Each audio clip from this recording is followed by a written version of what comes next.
Is it Tuesday? It smells like tacos. We get to see the maple trees, maple sugar and the maple leaves. We got the biggest wheat fields growing tall. In Canada, where we see the reversing falls. In Canada, we get to see them all. G'day, eh? Oh boy, this script needed a lot of rewrites as the day progressed. Now it looks like 2 cans of spray tan Sam is flowing the coop early. I guess he didn't want to wait until official Taco Tuesday. Having Canada and Carney in the president's seat of the 51st G7 summit is pretty funny considering all the 51st state rhetoric. Held in Kananaskis, Alberta from June 15th to 17th this year. The group of seven includes the world's 7 wealthiest democracies, current members being the UK, the US, Japan, France, Germany, Canada, and Italy. The European Union is also represented. And many Canadians were unhappy about the bully-in-chief being here at all. He's been found guilty of 34 criminal counts in a hush-money trial, and he's technically a felon who must wait 5 years after serving their time to be eligible to enter the country. But the federal cabinet passed a formal order in February giving diplomatic immunity and privileges to representatives of a foreign state that participate in the G7 meetings. Well, when Air Force One landed in Calgary, the U.S. contingent was met by Canadian leaders, including First Nations Chief Stephen Crowchild, who spent several minutes speaking directly with the POTUS, though he was very, very angry inside. A Canadian Indigenous leader who greeted world's heads of state arriving for this Group of 7 summit said he was, quote, filled with rage and considered leaving before Donald Trump arrived, saying the U.S. president has, quote, caused much pain and suffering in the world. Instead, Stephen Crowchild prayed, consulted with his people's leaders, and ultimately opted to stay on the tarmac for a long conversation with Trump that he hopes will call more attention to promoting peace, protecting clean water, and other issues key to Canada's First Nation peoples. Quote, it was really intense, to say the least, Crowchild told the Associated Press on Monday, recalling his lengthy encounter with Trump on Sunday night in Calgary for the G7 in a nearby area. Quote, when I woke up on Father's Day, I didn't anticipate I would be seeing world leaders and one certain individual that has caused much pain and suffering in the world. In Canada, First Nations refers to one of the 3 major legally recognized groups of Aboriginal people. Crowchild said he spoke in his people's traditional language, wore feathered headgear that made him feel strong, and showed Trump treaty medals that he told the president were older than Canada itself. Quote, when it came to that one individual, I almost didn't stay. I was filled with rage, he said. Quote, I was going to go home because I didn't want to bring any negativity to my people. However, I did consult with close people and advisors, and based on feedback, I stayed, considering that visibility is key and diplomacy is important. Trump also showed up wearing 2 lapel pins. He usually just wears the U.S. flag, but he also wore one this time that combined the maple leaf with the stars and stripes. The flag pin came as a surprise. It was not provided in any welcome gift from us. That's all him, said Emily Williams, a spokesperson for Prime Minister's office. One might think it's another never say never to being the 51st state from someone who can't take the fact that no means no. Other members of the delegation, including Marco Rubio, also arrived with their maple leaf pins. And looking like a man out of gas and out of allies, he kicked off the G7 with an unhinged monologue about tariffs, Truth Social, and Putin's rightful place at the table, saying that it was a mistake to kick Russia out of the G8 and he wouldn't mind China joining. Oh, what an idiot! The G7 briefly expanded to the G8 with Russia as a member, only for Russia to be expelled in 2014 after annexing Crimea. And Trump blamed Justin Trudeau for this expulsion, even though Trudeau wasn't in power at the time. It was actually Conservative Brian Mulroney in office. Oh, well. Carney did a great job keeping us cool with Trump, and twice today he had to step in, once to exercise his role as G7 chair and move things along, and once with a quip to Trump that said, "I think you've answered a lot of questions already." Bruh. Dean Blundell put it perfectly when describing Carney's ability to remain poised during Donald's outbursts. "We've seen Carney's okay taco face before." The last time they met in the Oval Office, the okay taco face is hilarious. A mix of disgust, disbelief, and pure schadenfreude. Carney is the best I've ever seen. He camouflages it just enough that Trump doesn't have a clue. Mr. President, holding up a deal with Canada. How close are you to Say a it. deal? What is holding up a deal with Canada from your perspective? It's not so much holding up. I think we have different concepts. I have a tariff concept, and Mark has a different concept, which is something that some people like. But we're going to see if we can get to the bottom of it today. During the official portrait with the Prime Minister and Mrs. Carney, a hot mic caught him bragging about his pitiful parade and lying about the weather, which caused Carney to laugh loudly. Definitely at him, not with him. And when planning the summit, it had even been decided that they would schedule relatively short group discussions among the leaders with the opportunity for more one-on-one meetings that Trump prefers. Trump does not like multilateral meetings in particular. He loses interest, Boehm said. Canadian officials have said they're concentrating on releasing shorter, focused statements, much like the finger puppet fox-like shows the Pentagon is proposing to get Donald to watch the security briefings. We get to the new NBC News exclusive in which you and some of our colleagues, Gordon, are reporting National Intelligence Director Tulsi Gabbard is considering ways to revamp Trump's intelligence briefing. What does a revamp mean, and why does she think this is necessary? Yeah, so the PDB, as it's known, the Presidential Daily Briefing, is a highly classified briefing that presidents typically choose to take on different intervals, typically every day, not always. This president has taken, I think, 14 times since the inauguration in January.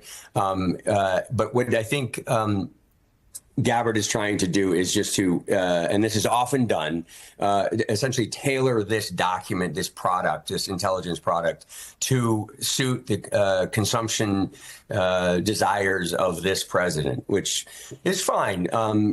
Making it into a document that, or into a product that he will absorb and listen to.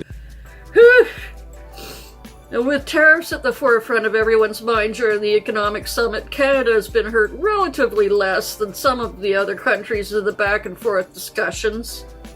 Carney's insistent that existing trade agreements are valid legal documents, and the CUSMA being one, said Jeremy Patel, a professor of political science at Carleton, UK. By contrast, Trump wants a minimum tariff floor like what he got with the UK. Well, in another moment, it couldn't have been more brilliantly scripted. As UK Prime Minister Starmer and Donald were announcing their so-called trade deal that they just signed, Von Shits and Pants fumbled the documents, spilling them on the ground. Okay, thank you very much. We all know the great Prime Minister of the UK, and we just signed a document. This is sorry about that. Is it?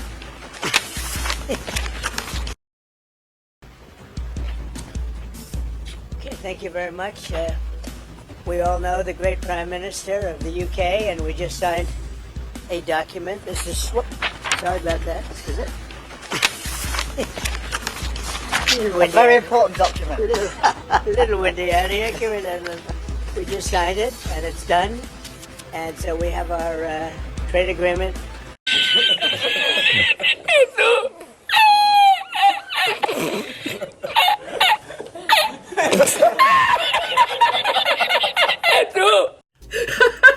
Starmer had to quickly grab them up and, recover with a nervous laugh and then a barely concealed grimace.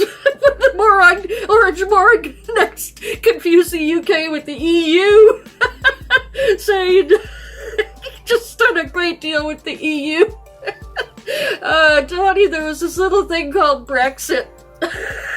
He then told the press that the UK was well protected because why? Because Donnie likes them. Well, other world leaders also had a chance to completely embarrass a tangerine toddler. Before his arrival in Canada, French Prime Minister Emmanuel Macron was greeted warmly in Greenland, where he gave a speech supporting Denmark and Greenland, telling them that the European Union respects their sovereign right to self-determination and getting in some not-so-thinly veiled jabs at the Cheetolini. Being here with you at invitation of your authorities is for us the occasion to convey a very clear message of French and European solidarity towards Denmark, Greenland, and people of Greenland. A message of respect for your sovereignty and respect for your choices. Choice of security, economic and social development, sustainable monitoring of your natural resources. A message of support for your territorial integrity, your borders. In a few words, everybody think in France, in the European Union, that Greenland is not to be sold, not to be taken. Well, last time Trump was in Canada for the G7 held in Quebec, things ended in a blowout. Trump refused to sign the communique, the published list of statements on common G7 issues, and left early saying that Trudeau was very dishonest and weak in a spat over tariffs, the original CUSMA or USMCA agreement. Oh, after fumbling the trade deal documents, Donnie suddenly stated he had to leave early. Once again, this time claiming it was the Israel-Iran conflict was urgently calling him back to D.C., which it rightfully should. But, White House Press Secretary Caroline Leavitt wrote on X, because of what's going on in the Middle East, President Trump will be leaving tonight after dinner with heads of state. And Trump put out on his Truth Social, Iran should have signed the deal I told them to sign. What a shame and a waste of human life. Simply stated, Iran cannot have a nuclear weapon. I said it over and over again. Everyone should immediately evacuate Tehran. Woof. Leaders at the G7 had a draft joint statement calling for de-escalation of the Israel-Iran conflict, but Trump didn't sign it. Figured he'd said enough about the matter. Well, could the conflict be the real reason for this abrupt departure? Or perhaps is it because Ukraine's Prime Minister Zelensky is expected to arrive tomorrow, where he hoped to have another chance to speak with the taco? Seems like he couldn't stick around for another day when it's official Taco Tuesday. Stay tuned for more on Political Drain Canadian Edition. Hey, yeah, you. Before you click away to watch someone unbox a tactical toothbrush, let's talk about something real. Political Drain isn't just another content mill. We're a digital front in a very real war. Not with bullets, but with ideas, with action, and with solidarity. We pair urgent news with critical education. And we build community around actual resistance, not the hashtag kind, the kind that moves. But here's the thing, none of this is free. It isn't. Behind every video is time, labor, research, and some weird guy asking if we're gonna pay the hosting bill. And yeah, some of that money goes to things we can't necessarily say out loud. If you know, you know. Let's just say, Our special ops aren't Call of Duty LARPers. They're people making real moves to protect, uplift, and organize. You're not just funding a channel. You're funding a resistance network in a world where capital still calls the shots. Unfortunately, in a system built on artificial scarcity, even mutual aid has a price tag. And if we want to grow, if we want to win, we need your help. We need your help. So if you've got even a few bucks to spare, toss it our way. It's not for ads, it's not for merch drops, but for people making moves in the shadows so others can do it in the light. It's just us and you. So fund the mission, fund the fight, fund the future, because nobody's coming to save us. We save each other. That's how this works. Follow us on all these things you see here, and our link tree is in the description. Maybe even get some merch.